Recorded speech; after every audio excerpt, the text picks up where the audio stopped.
Seigneur, je vous salue dans le nom précieux du Seigneur. Je suis content de me retrouver avec vous dans cette grande édition d'enseignement intitulé « À l'école de l'aigle ». Notre enseignement va s'étendre sur 3 journées. Je vais devoir vous parler de l'aigle par rapport à nous, chrétiens, nous, enfants de Dieu. Notre enseignement va avoir 3 grands points. Nous allons commencer par une introduction où je vais vous donner les contextes. Je vais vous dire en quelques lignes comment ça les animaux qui sont cités dans la Bible, comment ça se présente les animaux dans la Bible, qu'est-ce que ça représente, qui représente tel ou tel autre animal de manière synthétisée.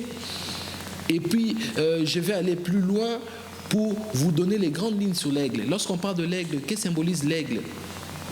Qui symbolise l'aigle et qu'est-ce que la Bible pense de l'aigle. Et il y aura un deuxième chapitre où je vais vous parler des caractéristiques de l'aigle. Nous prenons l'aigle comparé à un chrétien, nous prenons les caractéristiques de l'aigle que je vais devoir vous présenter et nous allons finir par une conclusion. Alors, sans plus tarder, bien-aimés dans le Seigneur, j'aimerais que nous puissions lire un passage. J'aimerais que nous puissions lire dans le livre d'Ésaïe, Ésaïe, le verset 40, le chapitre 40, les versets 30 à 31. Je lis dans le nom du Seigneur. Les adolescents se fatiguent et se lassent, et les jeunes hommes chancellent. Mais ceux qui se confient en l'Éternel renouvellent leur force. Ils prennent le vol comme les aigles. Ils courent et ne se lassent point. Ils marchent et ne se fatiguent point. J'aimerais vous dire, bien-aimés, bien-aimés dans les Seigneurs, j'aimerais vous dire que dans la Bible, nous avons plus de 150 animaux qui ont été cités. Dans l'Ancien Testament, tout comme dans le Nouveau Testament, nous avons dans plusieurs circonstances les animaux de la vie courante ou les animaux un peu rares que nous voyons rarement. Ces animaux-là sont cités dans la Bible, plus de 150. Alors, il faut savoir que chaque animal qui est cité dans la Bible a une signification bien donnée. La Bible n'est pas un livre au hasard, la Bible est un livre inspiré. Les images qui sont représentées dans la Bible ont une signification. Alors, j'aimerais vous dire que même l'âne les plus communs, l'âne que nous connaissons tous, a des qualités essentielles que nous, en tant que chrétiens, nous pouvons nous en inspirer. Nous, en tant que chrétiens, nous pouvons nous inspirer de qualités que nous pouvons trouver chez le pigeon ou la colombe. Nous, en tant que chrétiens, nous pouvons nous inspirer des qualités que nous trouvons chez la fourmi. Nous, en tant que chrétiens, nous pouvons nous inspirer des qualités que nous trouvons chez la biche. Nous, en tant que chrétiens, nous pouvons nous inspirer des qualités que nous trouvons chez les brebis. Nous, en tant que chrétiens, nous pouvons nous inspirer des qualités que nous trouvons chez le mouton, chez le bœuf. Nous, en tant que chrétiens, bref, nous, en tant que chrétiens, il y a plusieurs qualités que nous pouvons tirer de la nature.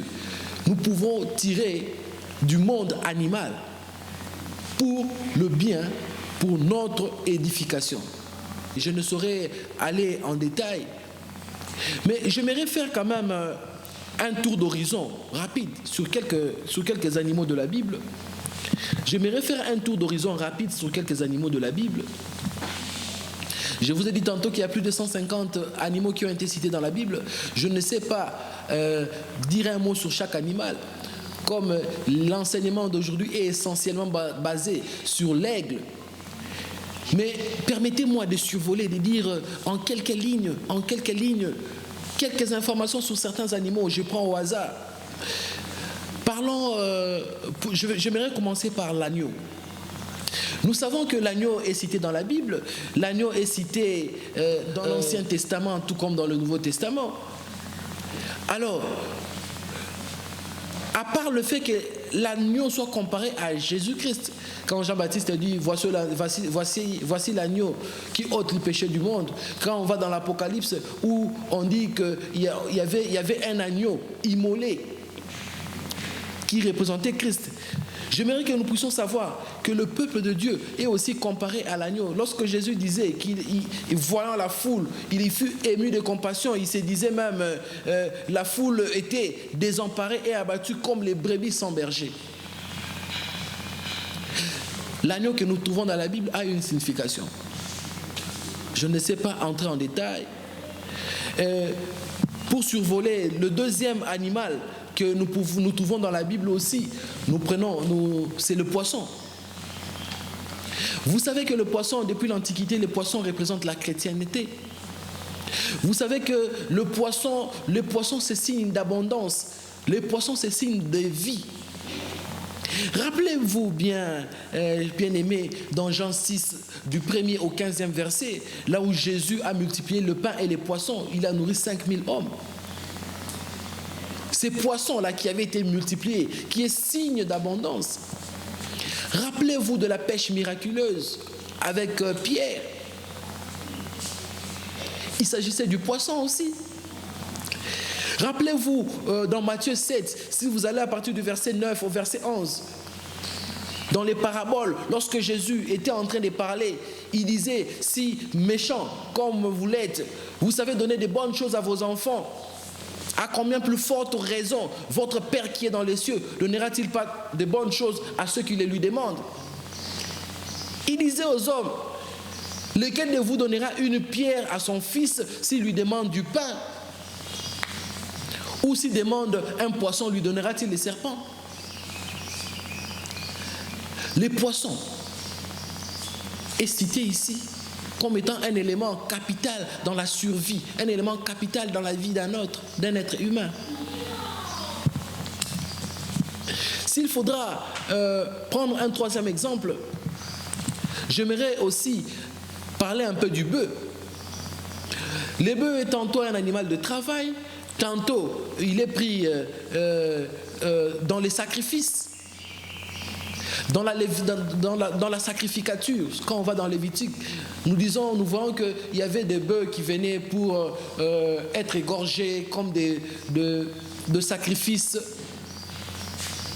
Lorsque le peuple se sentait coupable de tel ou tel autre fait, on égorgeait, il mettait la main sur l'animal, on égorgeait l'animal, les sangs coulaient, et voilà, c'est ainsi qu'ils recevaient le pardon de leurs péchés. Bien-aimés dans le Seigneur. Les bœufs est symbole de richesse, aussi symbole de sacrifice.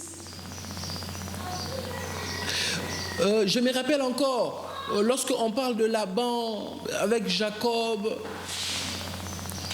lorsque même on parle des enfants d'Israël, on parle de la richesse. On disait, tel a autant de bœufs, tel... C'est lui qui avait beaucoup de têtes de bœufs, même jusqu'aujourd'hui, c'est signe des richesses.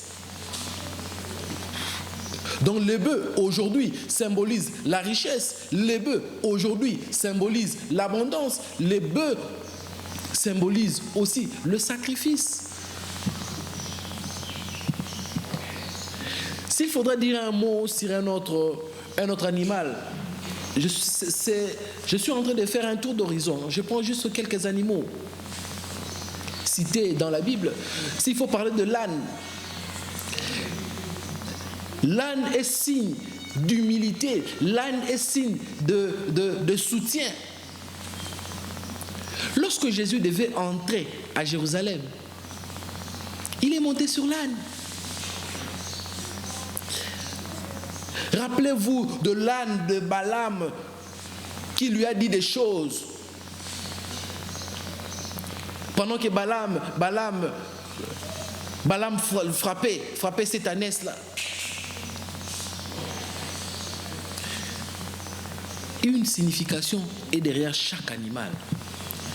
Je disais que l'âne symbolise l'humilité, l'âne symbolise le soutien. S'il faut dire un mot rapidement sur la colombe symbolise le Saint-Esprit. La colombe symbolise le renouveau. La colombe symbolise la paix. La colombe symbolise l'espoir.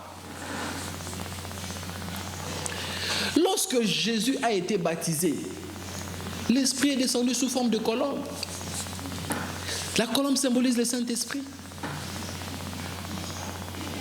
Après le déluge, la colombe est sortie et a ramené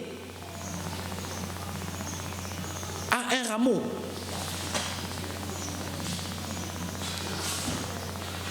Il y avait un animal qui était sorti, qui est parti pour ne plus revenir, mais lorsque la colombe est sortie, la colombe a ramené un rameau. C'était le renouveau, le monde qui devait renaître. La blancheur et la légèreté de l'oiseau évoquent ainsi le retour à la paix.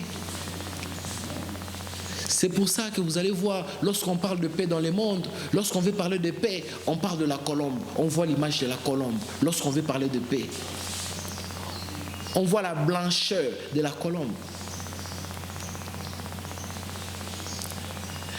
Bien-aimés dans le Seigneur, je voudrais dire aussi un mot rapidement sur les serpents. Le serpent a deux significations. Le serpent aujourd'hui, le serpent a un sens positif et le serpent a un sens négatif dans la Bible. Lorsqu'on rentre dans Genèse, on parle du serpent dans l'histoire d'Adam et Ève. Là, le serpent a un sens négatif. Parce que le serpent, il représente un danger qui menace l'homme. Le serpent est venu vers Ève pour tromper Ève. Mais sachez aussi que le serpent représente aussi la mue et la guérison. Rappelez-vous du peuple d'Israël, lorsqu'il y avait des serpents mortels qui mordaient les peuples. Et le serpent de bronze, le serpent de rein qui avait été élevé, il suffisait de lever la face et de regarder ce serpent-là pour avoir la guérison. Je vais maintenant parler de l'aigle. Qui symbolise l'aigle, peuple de Dieu? Qui représente l'aigle dans la Bible?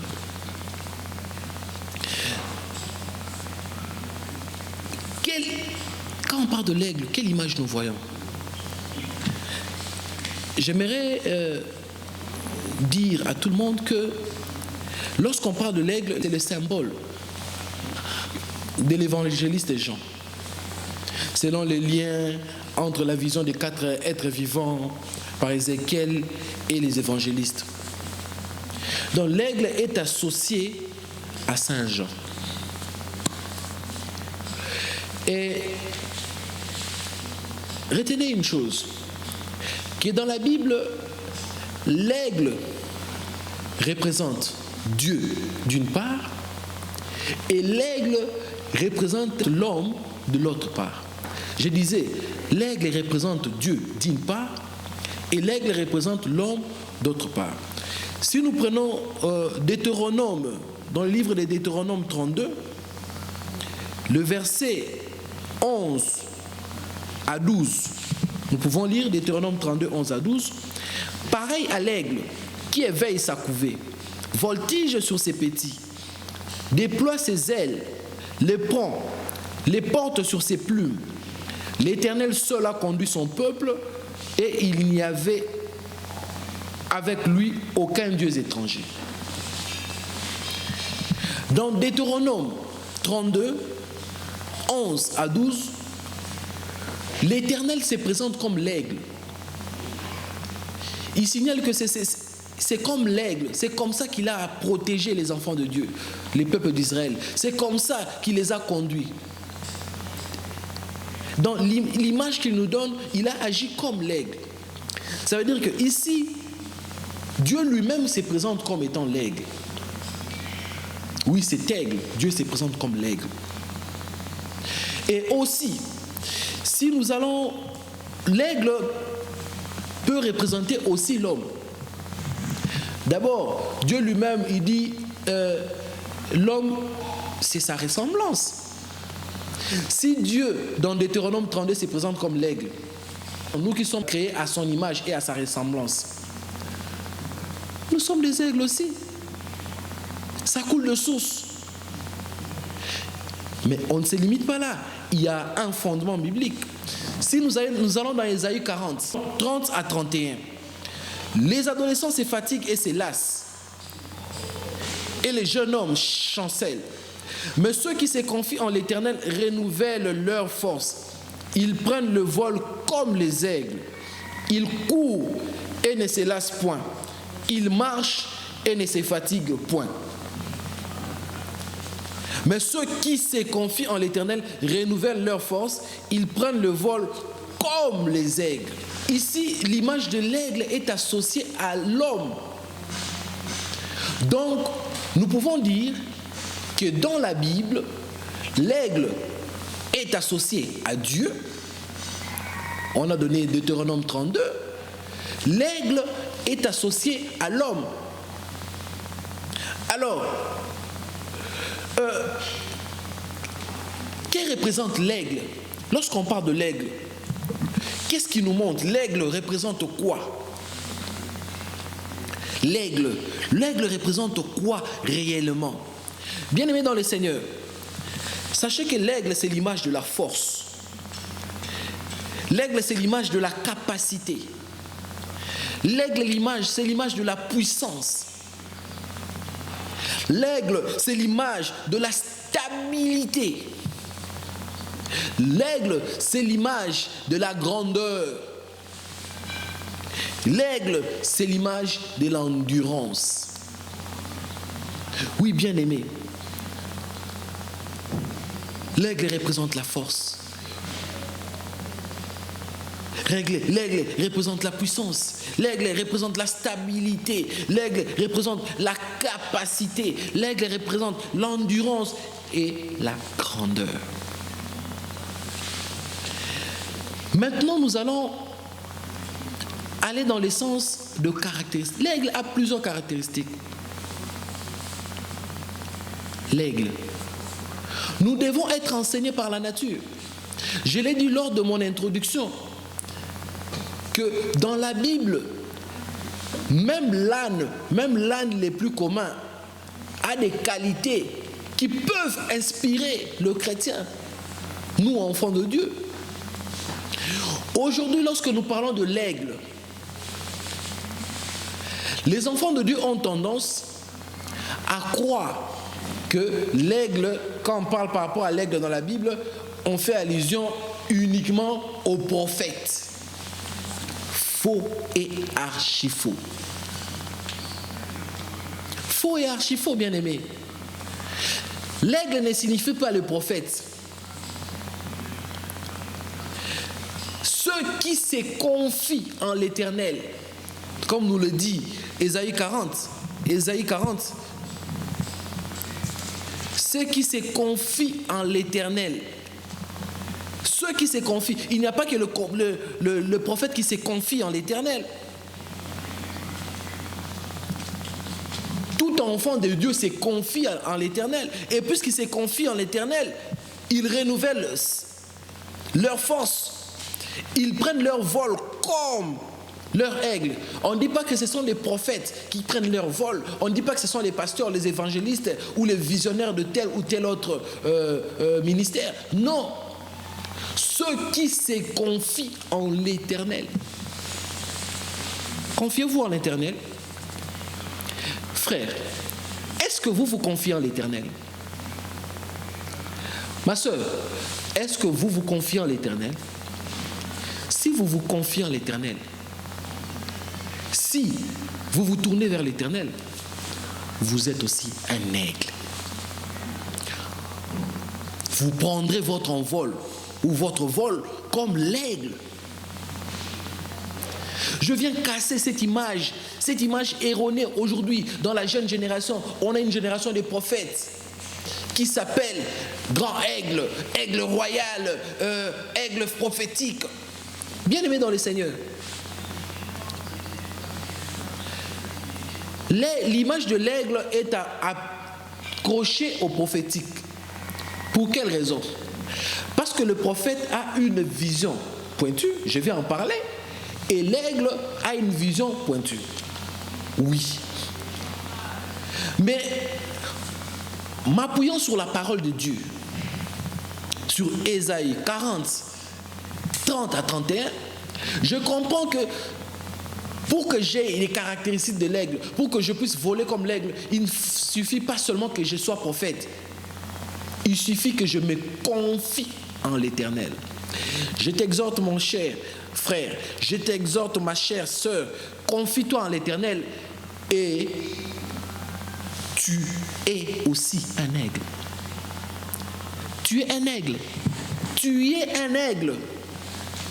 Non, moi je ne suis pas, c'est les prophètes qui voient. Tu es un aigle bien-aimé.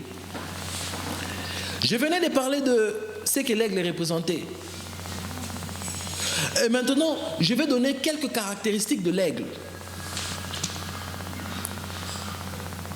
À l'école de l'aigle, nous allons voir les qualités de l'aigle.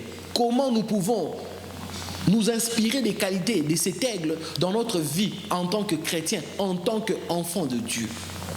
Il y a plusieurs caractéristiques. L'aigle a plusieurs qualités.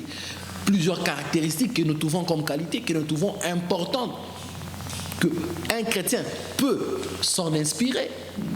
Mais il y en a tellement, beaucoup, c'est tellement légion qu'on ne sait pas tout prendre. Si nous prenons tout ça, l'école de l'aigle ne se clôturera jamais. Grâce à la Bible, nous allons apprendre. Nous commençons par la première caractéristique. Bien-aimé, l'aigle vole haut. L'aigle vole haut. L'aigle vole très haut. Nous pouvons lire dans notre Bible, nous prenons le livre de Colossiens. Colossiens, le chapitre 3, le verset 2. La Bible me dit, affectionnez-vous aux choses d'en haut et non à celles qui sont sur la terre. Nous prenons le verset 3. Car vous êtes morts et votre vie est cachée en Christ. Affectionnez-vous aux choses d'en haut et non à celles qui sont sur la terre. L'aigle s'affectionne aux choses d'en haut. L'aigle vole haut. Bien-aimé, l'aigle, quand l'aigle monte, les niveaux les plus bas de l'aigle pendant son envol, pas quand il est en train de décoller ou pas quand il est en train de descendre. Non, quand l'aigle vole, quand il plane, quand il vole, les niveaux les plus bas, son niveau le plus bas, c'est 2300 pieds. 2300 pieds, c'est le niveau le plus bas de l'aigle. L'aigle qui n'est pas très haut, il vole à 2300 pieds. 2300 pieds, s'il faut convertir, ça nous fait 701 mètres. À 701 mètres, c'est le niveau le plus bas que vous verrez l'aigle. Vous n'allez pas voir l'aigle à la basse-cour. Vous ne verrez jamais l'aigle dans votre parcelle en train de chercher à venir manger je ne sais quoi. Non. C'est à 701 mètres de hauteur. Là, c'est le niveau le plus bas du vol de l'aigle. Et l'aigle, sachez qu'il y a des avions qui volent à partir de 500 pieds. 500 pieds, si on essaie de convertir, ça fait 150 mètres. Donc vous comprenez par là que l'aigle, son niveau le plus bas, c'est 701 mètres, alors qu'il y a des avions qui volent à partir de 150 mètres. Volons haut, bien-aimé. Tu es un aigle. Va dans les hauteurs. Ton niveau le plus bas doit être au-dessus, largement au-dessus des niveaux des autres. Un aigle s'affectionne aux choses d'en haut, comme nous dit la parole de Dieu. Nous devons nous affectionner aux choses d'en haut. Nous devons nous affectionner aux choses d'en haut. Pourquoi nous devons tourner? Cher aigle, pourquoi tu dois tourner autour des petites choses sur la terre? Tu es prêt à tout faire pour avoir tel véhicule. Tu es prêt à te sacrifier, à faire ceci. D'ailleurs, tu tues ton corps, heure supplémentaire sur heure supplémentaire, parce que tu veux avoir plus. Des fois, le corps cède, tu forces, tu prends des fortifiants pour être plus fort, pour aller, je vais travailler le samedi, je vais travailler le dimanche, je veux les heures sub, je veux les overtime. Bien aimé, tu es un aigle. Tu es un aigle. Affectionne-toi aux choses en haut. Tout ton temps, tu t'efforces. Je dois faire ce travail-là, je dois m'habiller, je dois faire ceci. Oui, on est sur cette terre, nous devons nous habiller, je sais. Nous le savons tous. Combien de temps prends-tu dans les choses d'en haut? Combien de temps? Combien de temps as-tu pris pour chercher Dieu? Affectionne-toi aux choses d'en haut. L'aigle n'est pas dans des futilités. Non, je t'ai passé, il m'a regardé, je n'ai pas aimé la manière dont il m'a regardé. L'aigle n'est pas dans les futilités. L'aigle n'est pas dans des choses superficielles. Quand je passe, il faudra qu'on me voie, il faudra qu'on fasse ceci. Bien aimé, affectionnez-vous aux choses d'en haut. Affectionnez-vous aux choses d'en haut. Cherchez premièrement le royaume des cieux et les restes vous sera donné par-dessus tout. La priorité d'un aigle, c'est le royaume des cieux. Cher aigle, vole haut. Ta priorité, c'est le royaume des cieux. Étienne était en train d'être tué, était en train d'être lapidé. Ses yeux étaient sur le ciel. Étienne voyait les ciels s'ouvrir. Aujourd'hui, ton temps, tu le passes à faire quoi? Pourquoi on inverse les valeurs? Pourquoi on prend plus le temps à chercher les choses d'en bas au lieu de chercher les choses d'en haut? Bien-aimés, je suis d'accord que nous, en tant que chrétiens, en tant qu'enfants de Dieu, le confort n'est pas un péché. Le confort n'est pas un péché. Chercher à bien vivre, ce n'est pas un péché. Chercher à mener une bonne vie n'est pas un péché. Chercher à être à l'aise n'est pas un péché. Jamais, jamais, jamais, jamais. Mais ça ne doit pas devenir notre priorité au point de détourner l'essentiel de notre temps. Dieu t'emmène à les chercher. Affectionne-toi aux choses d'en haut. La Bible me dit dans Apocalypse 5, le verset 10, « Tu as fait d'eux un royaume et des sacrificateurs pour notre Dieu. » La partie que je verrai évoquer, c'est la dernière. « Et ils régneront sur la terre. » Et ils régneront sur la terre. Même Dieu reconnaît que nous devons régner sur cette terre. Régner signifie prendre le dessus. Oui, nous régnerons sur la terre. Mais il a d'abord fait de nous un royaume. La priorité, ce n'était pas de régner sur la terre. Du reste, régner sur, et ils régneront sur la terre. C'est la dernière partie, le bout de phrase qui vient à la fin.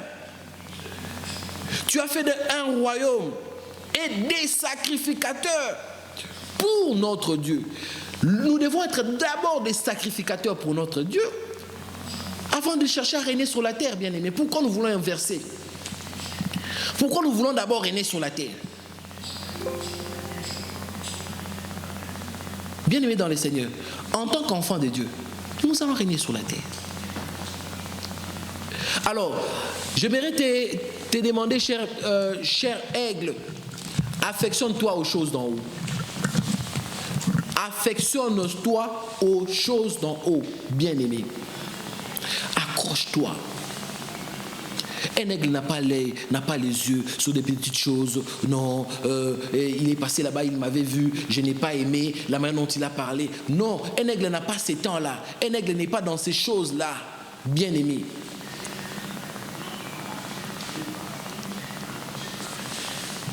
Deuxième caractéristique de l'aigle. L'aigle vole seul.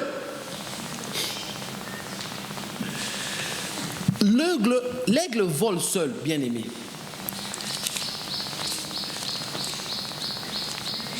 La solitude est importante dans la vie d'un chrétien. La solitude est très importante dans la vie de l'aigle, dans la vie de tout enfant de Dieu.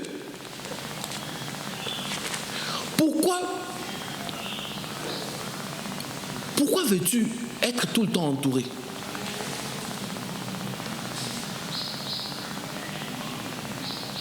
Même la Bible me dit dans le psaume, le chapitre 1er, chapitre 1er, verset 1er, heureux l'homme qui ne marche pas selon le conseil des méchants, qui ne s'arrête pas sur la voie des pécheurs et qui ne s'assied pas en compagnie de mon cœur, mais qui trouve son plaisir dans la loi de l'Éternel et qui la médite jour et nuit. Pour avoir le conseil des méchants, pour s'arrêter sous la voie des pécheurs, il faut être accompagné. Mais lorsque tu trouves ton plaisir dans la loi de l'Éternel, tu n'es pas obligé d'être accompagné. Bien aimé, pour avoir le temps de méditer ta parole, la parole de Dieu, pour avoir le temps de lire la Bible, pour avoir le temps de rechercher Dieu, de prier Dieu dans ta chambre, tu n'as pas besoin d'être entouré. Enfant de Dieu, vous êtes l'aigle. L'aigle, tu n'as pas besoin, en tant qu'aigle, tu n'as pas besoin d'être entouré. Combien de fois nous connaissons les enfants de Dieu qui se promènent toujours en groupe, toujours en écurie.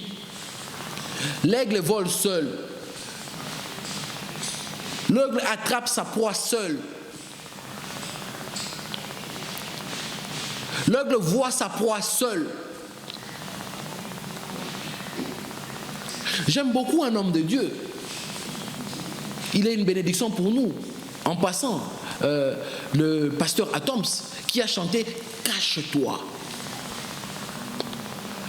Dieu t'appelle aujourd'hui, aigle, à te cacher, à te retirer de groupes. Dieu t'appelle aujourd'hui, aigle, à te cacher, à te retirer, à quitter cette bande qui t'accompagne toujours. Apprends à être seul avec Dieu. Laisse-moi te dire quelque chose, bien-aimé. Très souvent, l'appel de Dieu n'a pas besoin de témoin. Lorsque Dieu a appelé Moïse par le buisson ardent, il n'y avait pas un témoin. Lorsque Dieu est venu donner la mission à Gédéon, il n'y avait pas un témoin. Très souvent, lorsque Dieu te cherche dans ta vie, lorsque Dieu te cherche dans ton intimité, pendant que tu es seul, quand Dieu t'appelle, demandez la majorité d'hommes de Dieu, ils te diront, quand Dieu les a appelés, Dieu est allé les chercher, Dieu les a parlé personnellement.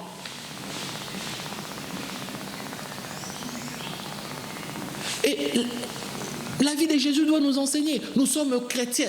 Chrétiens, c'est disciples de Christ. Disciples de Christ signifie nous avons Christ comme modèle. Lisez dans la Bible, Jésus avait l'habitude de se retirer pour aller chercher la face de Dieu. Jésus s'est retiré, il allait, mais quand même il amenait deux personnes, deux de ses disciples avec lui. Arrivé à un moment, il les laissait, il s'est retiré, il allait encore seul pour chercher Dieu, pour aller invoquer son Père. Comment toi tu es toujours accompagné? Pour aller à l'église, tu dois appeler tes amis, venez, on va aller ensemble. Si on ne vient pas te chercher, tu ne vas pas à l'église. Il faudra qu'on puisse te motiver. Pour aller à l'église, il faudra que quelqu'un te dise non, après l'église, je vais t'emmener au restaurant et puis tu acceptes d'aller à l'église. L'aigle vole seul. L'aigle n'a pas besoin de motivation. L'aigle n'a pas besoin qu'on lui dise « Non, on te motive, toi tu es bien, tu es fort, vas-y, va. » Non. Personne ne motive l'aigle. L'aigle vole seul. Pourquoi toi, dans ta vie, avant que tu fasses quelque chose, tu dois être motivé? Tu veux qu'on te motive. Apprends à voler seul.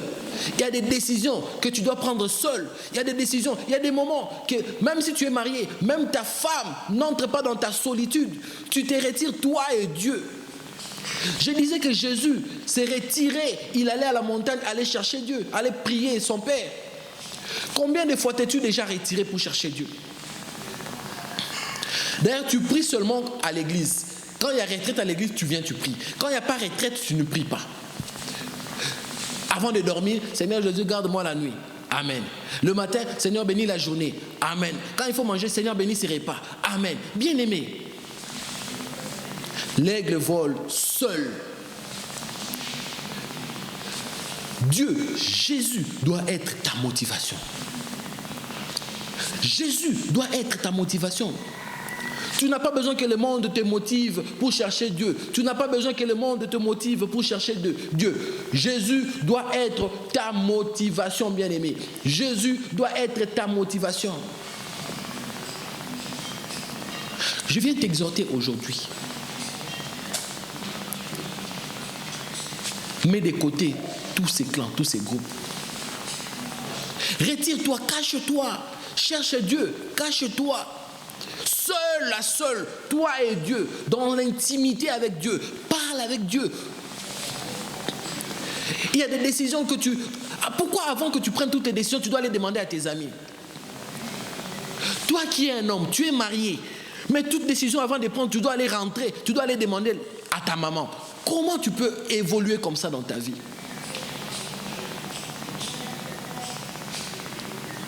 Loin de moi l'idée de dire que les mariés ne peuvent pas se concerter. Je n'ai pas dit ça. Mais toi, tu es marié. Tu es un homme responsable. Mais avant toute décision, tu dois d'abord aller voir maman. Tu dois d'abord aller parler à maman. Ça signifie quoi? Dans ton ministère, homme de Dieu, Dieu t'a appelé. Tu as eu un appel authentique de Dieu. Dieu t'a appelé toi-même. Dieu t'a parlé toi-même. Mais pourquoi avant toute décision par rapport à ton ministère, tu dois demander l'avis de tes collaborateurs nécessairement? Qu'est-ce que vous pensez? Même si tu entends Dieu te dire va à gauche, tu demandes d'abord qu'est-ce que vous pensez? Quand tout le monde dit droite, tu dis la voix de la majorité, c'est la voix de Dieu. Faux!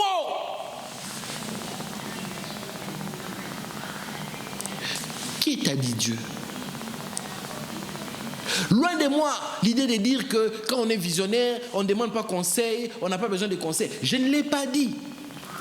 Mais j'aimerais que nous soyons focus sur ce que Dieu nous dit. Restons focus sur ce que Dieu nous dit. Retire-toi. Isole-toi et cherche Dieu. Dieu va te rencontrer dans ta solitude. Dieu va t'enseigner des choses dans ta solitude. Moïse devait quitter le peuple pour aller se retirer, pour aller chercher Dieu. C'est par la solitude de Moïse que Dieu a envoyé les commandements, les tables.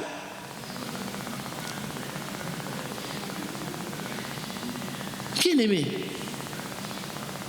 seul. Lorsque Dieu a rencontré Paul dans le chemin de Damas, la Bible me dit il n'y avait que Paul qui voyait ce qui s'est passé. Pourquoi Dieu n'a pas permis que tous ceux qui étaient dans les alentours puissent voir, puissent entendre? Il n'y avait que Paul qui voyait. Parce que Dieu a besoin de nous emmener dans la solitude. Dieu a besoin que nous ayons des temps seuls avec lui. Je t'exhorte, bien-aimé. Arrête de dépendre toujours de ce que les gens pensent. Arrête d'être toujours en masse. Retire-toi, cherche Dieu. Oui. Ces amis-là qui t'emmènent toujours des discussions inutiles, des joueurs de football, des discussions des musiciens, des discussions de politique qui te prennent tout le temps. Dieu t'appelle à te retirer. Retire-toi. Cache-toi. Cherche Dieu. David devait être retiré dans la brousse, en train de paître les brebis, en train de s'occuper. C'est pendant son temps d'isolement que David était en train de faire des choses. Cache-toi. L'aigle vole seul. Bien-aimé, l'aigle vole seul. Dieu veut que nous puissions voler seuls. Alors, il y a d'autres caractéristiques qui restent, que nous allons développer lors de l'émission qui va venir. Il y a des éléments que nous allons développer. Il y a l'aigle voit très loin. L'aigle exploite la tempête comme opportunité. Et l'aigle se laisse guider par le vent. Il y a un certain nombre de caractéristiques que nous allons évoquer à notre émission de demain et notre émission du dernier jour. J'aimerais vous dire, bien-aimés, pour essayer de résumer ce que j'ai dit aujourd'hui, la Bible est un livre inspiré. La nature ne nous enseigne-t-elle pas? Tirons profit de caractéristiques de l'aigle pour notre vie chrétienne. Apprends à voler haut. Prends la décision de ce soir de commencer à voler seul. Que Dieu vous bénisse. On se retrouve demain pour le deuxième numéro.